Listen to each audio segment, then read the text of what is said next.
បាទអរុនសួស្តីទាំងអស់គ្នាសូមស្វាគមន៍មកកាន់ My Slow ខ្មែរ podcast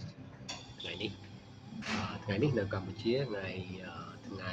អីគេថ្ងៃពុធបាទថ្ងៃពុធទី14អូខេ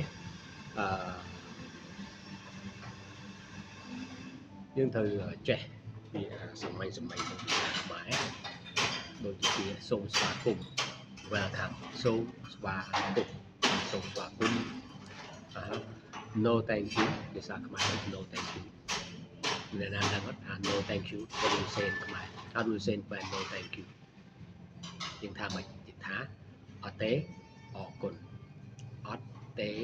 អរគុណ how do you say goodbye like the informal goodbye in ខ្មែរ they say លាហើយ but in spoken if you hear this លាហើយ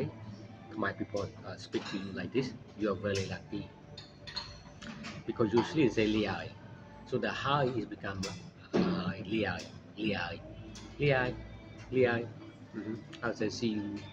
you later or see you next time in Khmer ជួបគ្នាពេលក្រោយជួបគ្នាពេលក្រោយជួបគ្នាពេលក្រោយជួបគ្នាពេលក្រោយបាទជួបគ្នាពេលក្រោយជួបគ្នាពេលក្រោយ How about see you soon or see you in a minute how you say in Khmer see you in a minute see you in a minute in Khmer you say បន្តិចទៀតជួបគ្នាបន្តិចទៀតជួបគ្នាបន្តិចទៀតជួបគ្នាបាទបន្តិចទៀតជួបគ្នាបន្តិចទៀតជួបគ្នាបន្តិចទៀតជួបគ្នាបន្តិចទៀតជួបគ្នា see you in a minute see you soon ជួបគ្នាឆាប់បន្តិចទៀតជួបគ្នាបាទបន្តិចទៀតជួបគ្នា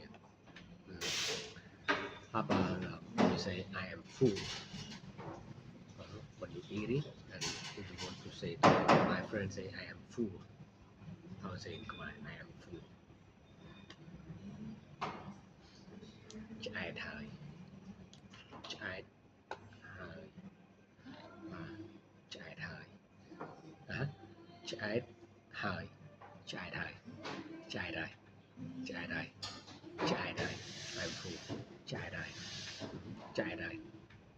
ឆ្អែតហើយ How say what's your name in Khmer excuse me I'm sorry what's your name or may I have your name please How say that in Khmer បងឈ្មោះអីបងឈ្មោះអីបងឈ្មោះអីបងឈ្មោះអីបងឈ្មោះអីបងឈ្មោះអី Okay